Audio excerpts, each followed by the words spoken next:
추석 명절이 이제 시작되는 시간인데 분주하고 또 마음이 들떠있기 쉬운 그러한 시간인데, 하나님 앞에 나와 또 예배드리는 여러분 한 분 하나님께서 귀하게 보시는 줄 압니다. 명절을 즐겁게 보낼 수 있는 은혜 주실 줄 믿습니다. 먹을 것이 있고 가족들이 모여서 즐거운 것이 아니라 은혜 주셔야 내 마음이 즐겁고 기쁘고 감사한 것이지요. 또 그 기쁨이 흘러가는 것입니다. 오늘은 철로 역정 14번째 시간입니다. 복습을 해볼까요? 지난주 기억나십니까? 그리천과 신실이 허망시장을 지나면서 고난이 있었습니다. 핍박이 있었습니다. 심지어 신실이 순교를 당했습니다. 이 일은 우리에게 순례길을 가면서 무엇을 말해주고 있는가? 이 세상을 살아가면서 예수 믿는 신앙 때문에 핍박을 받을 수 있다, 손해볼 수 있다, 억울한 일을 당할 수 있다, 고난당할 수 있다. 근데 예수님은 이런 자를 향해서 그 사람이 복이 있다, 천국이 그 사람의 것이다, 이렇게 말씀하십니다. 저는 이렇게 말하고 싶습니다. 예수 신앙 때문에 겪는 핍박과 고난을 정말로 영광으로 생각하고, 이회월 영광으로 생각하고 복으로 생각하고 믿고, 더 나아가 그것을 견디고 이겨낼 수 있는 그 사람은 정말 복된 사람이다. 왜 그렇습니까? 그 마음속에 예수가 있기 때문에 그렇습니다. 그 마음속에 천국이 이미 이루어졌기 때문에 그러한 고백을 할 수 있는 것이지요. 예수 믿는 신앙 아니면 이 핍박을 넘어설 수 없습니다. 고난을 견뎌낼 힘이 없는 것이지요. 여러분도 순례의 길을 가면서 예수 믿는 신앙 때문에 정말 핍박이 있을 때, 고난이 있을 때, 억울한 일 당할 때 하나님께서 영광으로 갚아주시고 하나님께서 천국을 경험하게 하는 그 신앙의 신비를 경험할 수 있는 저와 여러분 되기를 주님의 이름으로 축원합니다. 지난번에 말씀드렸지요. 제가 비록 짧은 거의 한 40여 년 신앙생활 속에서 가장 강력한 은혜가 어디에서 임하느냐?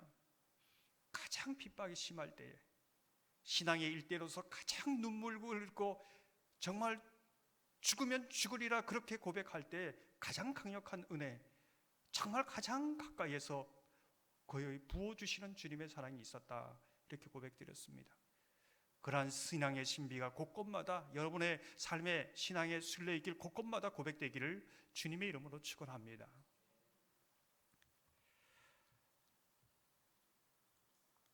그리천과 신실이 길을 가다가 두 마음이란 사람을 만났지요. 두 마음 기억하십니까? 이 사람은 우리가 순례길을 만나게 될 사람인데, 순례길에서 이 두 마음이란 사람은 우리에게 어떤 경계와 권면을 주고 있는가? 이 사람은 한때는 정말 헌신적이었습니다. 한때는 믿음이 좋았고, 한때는 하늘에 하나님이 주시는 은사도 많이 경험한 사람이지요. 한때는 기도도 열심히 했습니다. 한때는 열심히 봉사도 했습니다. 그런데 지금은 그렇지 않다는 것이죠. 지금은 세상을 사랑하여 하나님을 떠났습니다. 지금은 그가 예배하는 자리, 늘 엎드려 기도하는 자리, 그 자리에 이끼가 끼고 비어 있습니다. 누가 앉았던 자리인지 알지 못합니다. 많은 분들이 새벽에 기도했습니다. 그러나 그 자리, 어떤 권사님이 앉던 자리인데, 어떤 집사님이 늘 기도하는 자리인데 비어 있습니다.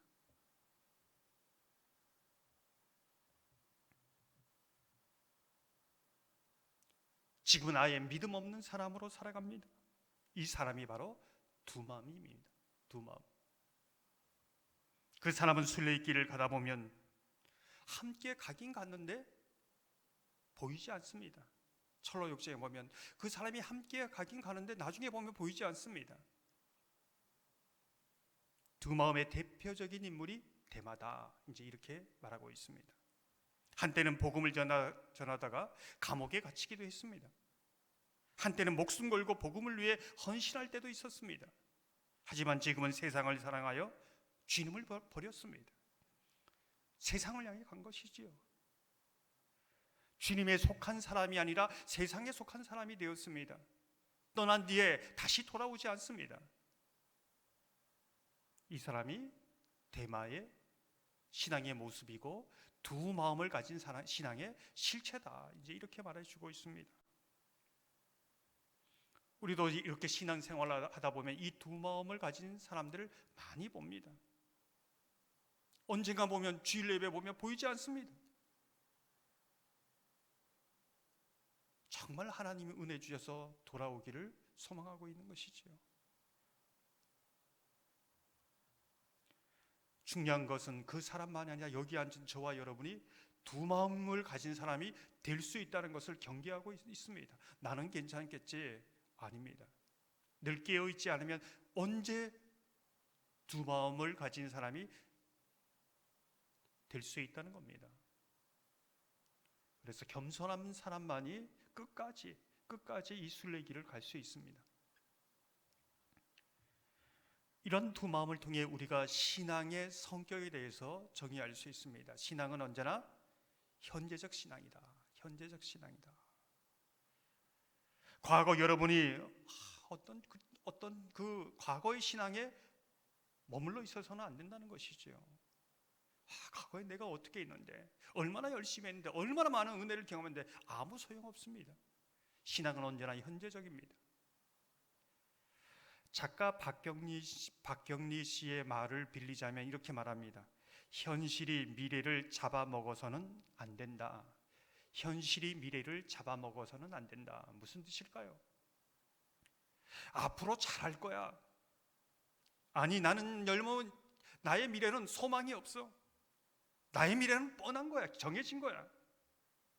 더 나아질 것이 아무것도 없어.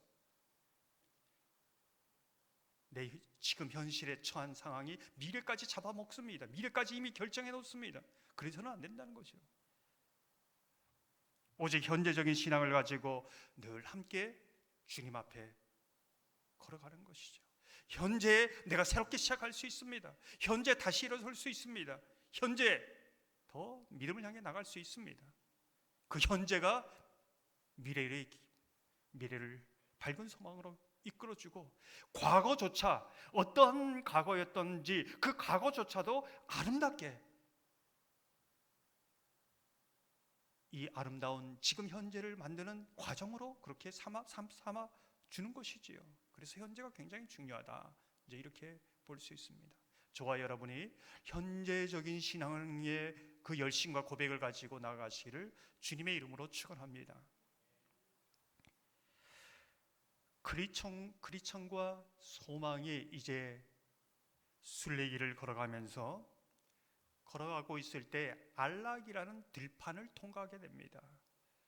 안락이라는 들판을 통과한다는 것은 우리 순례길에 무엇을 얘기하고 있는가?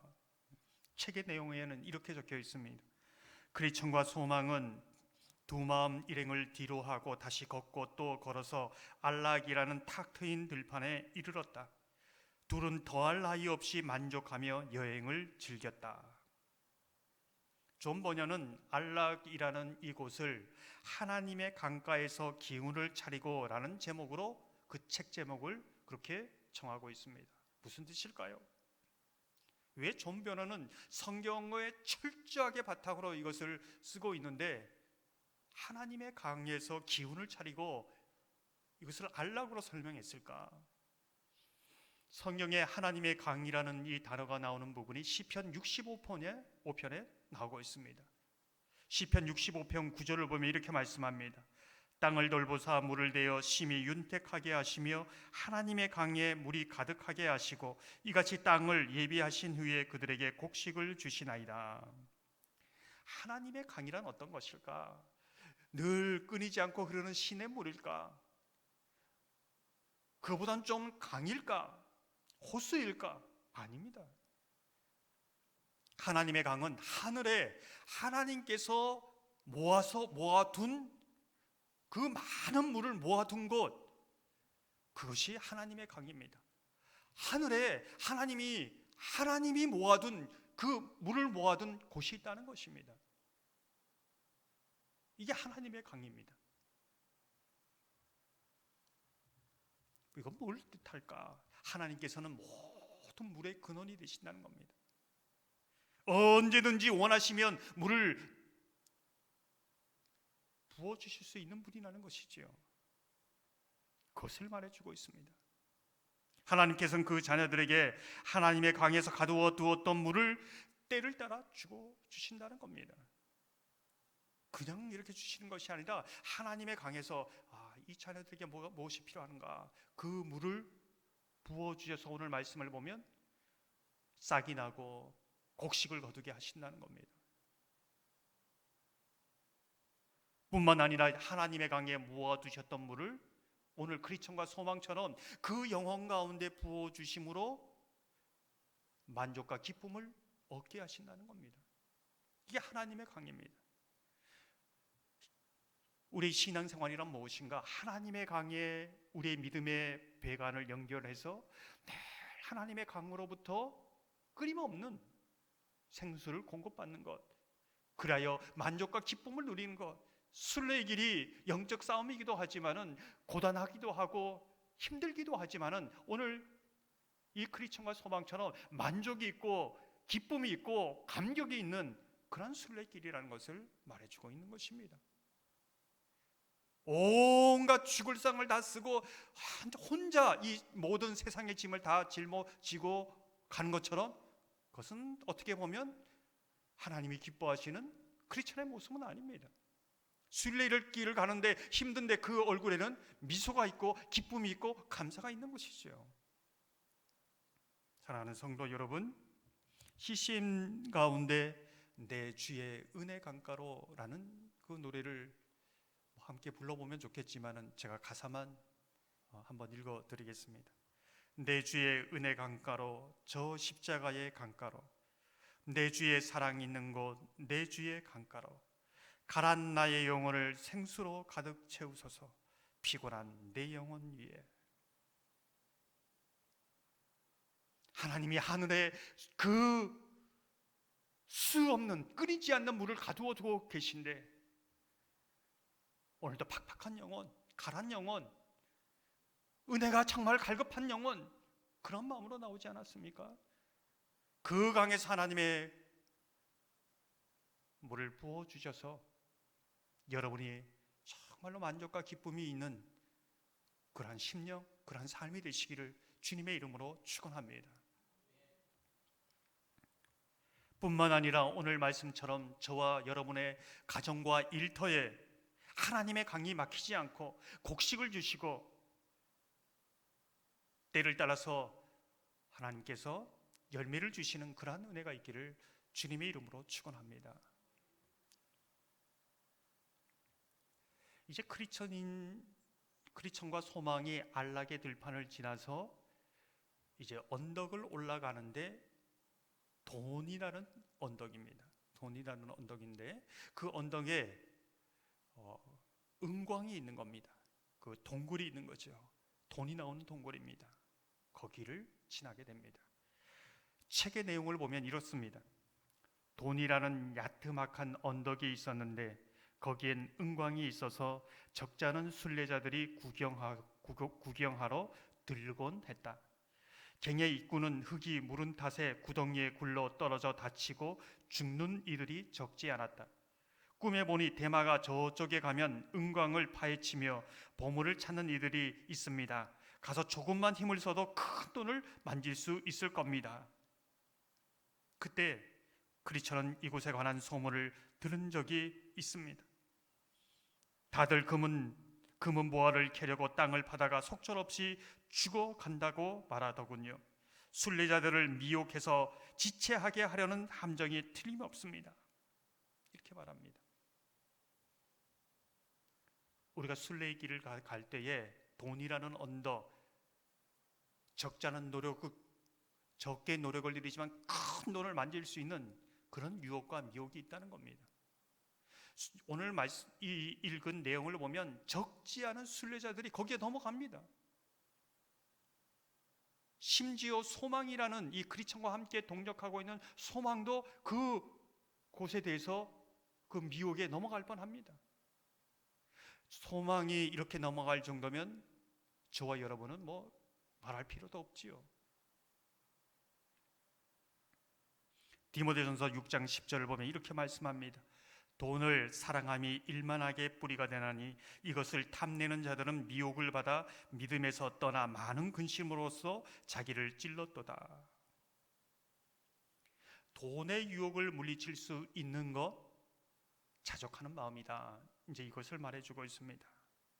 디모데전서 6장 6절은 자족하는 마음이 있으면 경건은 큰 이익이 되느니라 이렇게 말하고 있습니다. 자족하는 마음이란 무엇인가? 자족하는 마음, 인간 요체가 결핍의 존재 아닙니까? 자꾸 사람들은 100만 원이 있든 1000만 원이 있든 100억이 있든 더 가지려고 채우려고 합니다. 채워도 만족할 줄 모르는 것이 인간이다. 이렇게 성경은 정리하고 있습니다. 왜? 결핍이니까요. 먹어도 만족함이 없습니다. 가져도 만족함이 없습니다. 좋은 옷을 입어도 만족함이 없습니다. 이것이 인간입니다. 어떻게 만족할 수 있느냐? 그 결핍은 오직 하나님으로 채울 때 만족할 수 있습니다. 하나님은 그렇게 인간을 창조하셨다. 그렇게 말씀하고 있습니다.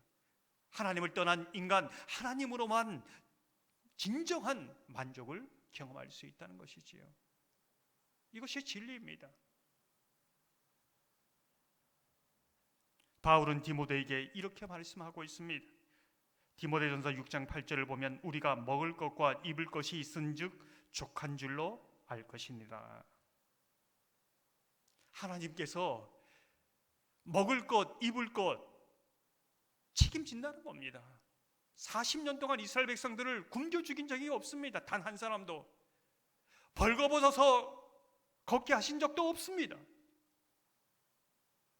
그 하나님입니다.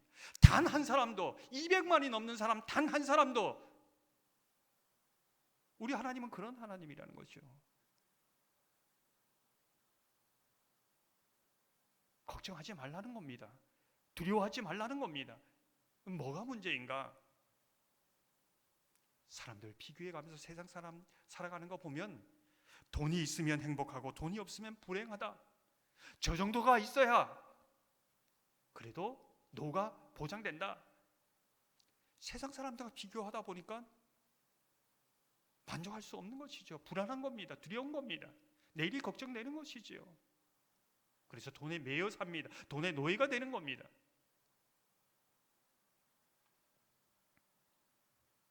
그래서 이 세상은 돈 없이는 못 사는 세상이 되었다.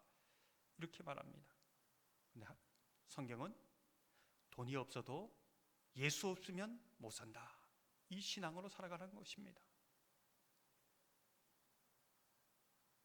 돈이 없으면 살 수 있습니다. 왜? 예수님이 나를 책임지기 때문에 그렇죠. 죽으나 사나 나는 주님의 것입니다. 죽으면 천국에 영원히 사는 것이고 살림에 사명이 있는 것이고 그런 것이지요. 그런데 그걸 걱정하는 거죠. 거기는 만족함이 없는 겁니다. 요즘은 뭐 노후 최소한 4억, 5억 넘어 대부분 반 이상 그런 돈 없습니다. 그러니까 상대적인 박탈감이 있고 걱정이 되는 거죠. 그런 하나님이 책임지십니다. 우리가 먹을 것과 입을 것이 있은즉 족한 줄로 알 것이니라. 저와 여러분이 이 인광을 지나면서 하나님이 나를 책임지고 나는 주님의 것이다. 이 믿음의 고백으로 하나님으로 나는 만족합니다. 돈이 없어도 예수 없으면 못 삽니다. 이 고백으로 살아가는 저와 여러분 되기를 주님의 이름으로 축원합니다. 크리스천과 소망의 순례의 길을 가면서 이번에는 이상한 조형물을 보게 됩니다. 그 형상을 자세히 가보니 롯의 아내의 소금 기둥인 것이요. 그 소금 기둥이 굳어져 버린 겁니다. 근데 그 소금 기둥 위에는 뭐라고 적혀 있느냐? 책의 내용은 이렇게 나옵니다. 워낙 이상하게 생긴 조형물이어서 저절로 눈길이 갔다. 얼추 여인의 형상인 것 같았다. 그 기둥 꼭대기에 적힌 낯선 글귀를 찾아냈다. 롯의 아내를 기억하라. 이때 소망은 크리스천에게 이해가 되지 않는 상황을 물어봅니다. 그는 이렇게 말하지요. 그 롯의 아내의 소금 기둥을 보면서 이렇게 말합니다.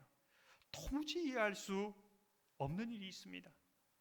소돔의 재앙을 피해 달아나다 그저 뒤를 돌아보기만 하고도 소금 기둥이 된 여인의 자취를 코앞에 두고 어떻게 대마의 패거리들은 보물을 캔답시고 호들갑을 떨 수가 있는 것입니까? 지금 이 은광, 돈 파내는 그 은광이 소금 기둥하고 그리 멀지 않다는 겁니다. 그 대마의 패거리들이 이걸 분명히 보았을 텐데 이걸로 보고도 돈을 파낸데 그 돈을 지금 가지려고 하는데 그렇게 모든 인생을 허비하고 있느냐, 이해가 되지 않는다, 이 얘기입니다. 그때 크리스천이 이렇게 대답합니다. 당혹스러운 건 사실이지만 그만큼 저들의 마음이 굳어졌다는 의미입니다. 우리 이런 질문을 던질 수 있습니다. 롯의 아내가 한 번 잘못했는데 한 번 뒤를 돌아보는데 왜 소금 기둥이 되었는가? 너무한 거 아닌가? 여러분 어떻게 생각하십니까? 그 뒤 한 번 돌아봤다고 소금 기둥으로 되어버린다는 건 너무한 것 아닙니까? 우린 크리스천의 대답을 보면서 한 번 돌아서서 소금 기둥이 된 것이 아니라 그 마음이 이미 세상을 향해 있고 세상의 탐욕으로 그렇게 딱딱하게 굳어 있었다는 것을 보여주고 있습니다. 언제든지 이제까지 살아오면서 갑자기 우연히 이렇게 돌아선 것이 아니라 계속적으로 세상을 향해 돌아서 있었고 그 마음이 굳어져 있다는 것이죠. 히브리서 3장 13절을 보면 이렇게 말씀합니다. 오직 오늘이라 일컫는 동안에 매일 피차 곤면하여 너희 중에 누구든지 죄의 유혹으로 완고하게 되지 않도록 하라. 완고해진다라는 것이 뭐냐면 무감각해진다. 설교를 들어도 감격이 없습니다. 깨닫지 은혜가 없습니다. 찬송을 불러도 감격이 없는 것이죠. 그냥 예배 나와서 부르는 겁니다. 무감각해진 것이죠. 그러나 세상의 유혹, 자기가 좋아하는 것에는 굉장히 반응을 격하게 하는 것이죠. 이게 롯이었습니다. 롯의 아내였습니다. 이미 마음이 굳어져 버린 것이죠. 롯의 아내를 보면서 우리가 기억해야 될 부분이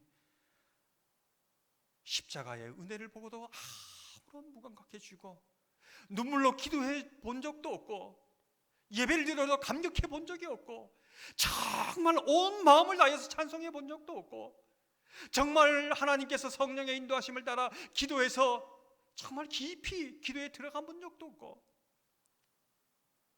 롯의 아내처럼 되는 거죠. 자기도 모르게 굳어버리는 겁니다. 바울은 자신의 구원을 어떻게 고백하고 있느냐 이렇게 말하고 있습니다. 갈라디아서 6장 14절을 보면 그러나 내게는 우리 주 예수 그리스도의 십자가 외에 결코 자랑할 것이 없으니 그리스도로 말미암아 세상이 나를 대하여 십자가에 못 박히고 내가 또한 세상을 대하여 그러하니라. 세상이 나를 대하여 십자가에 못 박는다. 이게 무슨 뜻일까요? 이 의미를 보면 세상이 나에 대해서 관계를 완전히 끊어졌다는 겁니다. 이제까지 세상이 이어져 있었는데 예수 그리스도의 십자가의 그 사건으로 인해서 세상과 내 관계는 이제는 완전히 끊어졌다는 겁니다. 예수 그리스도의 십자가의 은혜가 끊어졌다는 것이죠. 이제 그러므로 누구와 이어졌다는 겁니까? 하나님과 이어졌다는 겁니다. 이게 십자가의 사건이고 구원의 사건이라는 겁니다. 오늘 바울을 보면 나도 세상을 향하여 그렇게 여긴다 이렇게 말하고 있습니다. 이게 구원의 사건이라는 거죠. 아, 나는 세상과 끊어진 관계가 이미 끊어진 사람이구나. 주님과 이어져서 그것을 알고 여기고 지속적으로 주님과 연결된 것을 점검하고 나아가는 것, 그것이 경건의 훈련이요, 늘 영적으로 깨어있는 것, 영적인 본능이 살아있는 것, 주일날 말씀드렸던 것처럼 성령에 민감한 것, 그러한 부분이라는 겁니다. 끊어진 그 부분을 자꾸 이어집니까? 디모데전서 4장 7절 8절을 보면 이렇게 말씀합니다. 망령되고 허탄한 신앙을 버리고 경건에 이르도록 내 자신을 연단하라. 육체의 영단은 약간의 유익이 있으나 경건은 범사에 유익하니 금생과 내생의 약속이 있느니라. 마지막 놓치지 말아야 할 부분이 있습니다. 롯의 철을 기억하라. 롯의 철을 기억하라. 무엇을 기억하라는 것인가? 완고한 마음을 얘기했는데 오늘 책의 내용을 보면 또 이렇습니다. 하나님은 소돔 땅을 에덴 동산처럼 만들어 주셨는데 그들은 주님을 경노하게 만들었습니다. 그래서 하늘나라의 주인이신 하나님은 더할 나위 없이 뜨거운 물을 쏟아부어 벌하신 것입니다. 여기에 절대로 잊지 말아야 할 교훈이 있습니다. 주님이 결코 지나칠 수 없는 본보기와 경고를 주셨음에도 회개하고 돌아서기를 거부하는 이들은 말로 다할 수 없이 엄중한 심판을 받게 된다는 것입니다. 롯의 철을 기억하라. 하나님은 인내하십니다. 그 인내는 영원한 인내입니다. 그러나 이 인내가 끝날 때가 있다는 것이죠. 그 은혜의 문이 닫힐 때가 있다는 겁니다. 소돔과 고모라를 보면서 그것을 보라는 것입니다. 하나님이 정말로 사랑이 풍성하신 하나님이지만은, 천년이 하루같이 우리를 기다려 주신 하나님이지만은, 하나님의 때가, 은혜의 때가 끝날 때 소돔과 고모라처럼 불과 유황을 내리신다는 겁니다. 심판하신다는 겁니다. 설마 하나님이, 그 좋으신 하나님이 아니라는 겁니다. 이걸 보고 그걸 깨달으는 겁니다. 롯의 철을 기억하라 라는 말씀에 대해서 누가복음 17장 29절에서 32절을 보면 이렇게 말씀합니다. 롯이 소돔에 나가던 날에 하늘로부터 불과 유황이 비오듯 하여 그들을 멸망시켰느니라. 인자가 나타나는 날에도 이러하리라. 그날에 만일 사람이 지붕 위에 있고 그의 세간이 그 집 안에 있으면 그것을 가지러 내려가지 말 것이요 밭에 있는 자도 그와 같이 뒤로 돌이키지 말 것이니라. 롯의 철을 기억하라. 하나님의 심판은 반드시 있는데 그 심판의 때는 소돔과 고모라처럼 예기치 않는 그때에 임한다는 것을 기억해라. 그 때와 그 시는 아무도 모른다. 그러니 예비해라. 사랑하는 성도 여러분, 오늘 이 크리천과 소망의 순례길을 보면서 하나님의 강에서 하나님이 그 모아두신 물 가운데 끝없이 부어주신 은혜로 저와 여러분이 만족과 기쁨이 있기를 소망합니다. 돈이 나오는 그 은광, 쉽게 돈을 얻을 수 있는 것, 쉽게 벼락부자가 되는 것, 그런 꿈꾸지 마십시오. 저는 크리천이 복권을 산다든가 주식을 한다든가 그런 것은 물론 장기적인 재테크로 하는 것, 그거는 좀 상관이 다르겠지요. 그런데 벼락부자가 되고 너무 삶이 팍팍해서 그러한 걸 꿈꾸는 거, 제가 볼 때는, 성경에 볼 때는 기뻐하지 않습니다. 벼락부자가 돼도 문제입니다. 성실하게 하루하루 하나님으로 만족하면서 살아가는 것이지요. 롯의 아내를 기억하면서 세상을 너무 사랑하다가 마음이 완고해지고 무감해지고 예배 생활, 기도 생활 모든 것이 무뎌진, 미지근해진 그런 상황을 경계하라는 겁니다. 제가 예전에 말씀드렸지요. 지금은 돌아가셨을 겁니다. 예양원에 가면 백발이 상상한 80이 넘은 그 권사님이 금식을 하고 있습니다. 수련회를 이제 거기로 가면 그 연세에 왜 금식을 하냐? 그분이 그런 얘기를 합니다. 벌써 30년 전의 이야기인데 아직도 생생합니다.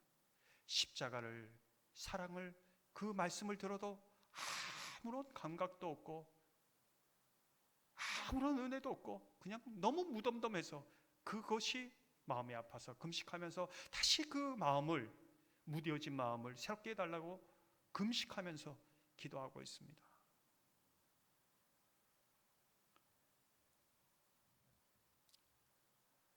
마지막 심판 때도 있지만 각 개인의 종말이 있습니다. 언제 어느 때에 우리에게 다가올지 모릅니다. 우리가 오늘, 저는 교육자들에게 그렇게 얘기합니다. 우리 모두는 비정규직이다. 성도들도 마찬가지지요. 왜 비정규직입니까? 하나님이 있게 하셔서 오늘을 살아가는 겁니다. 됐다 그러면 하나님 부르시면 가야 할 사람들입니다. 언제든지 됐다라면 모든 것을 놓고 가야 할 사람들입니다.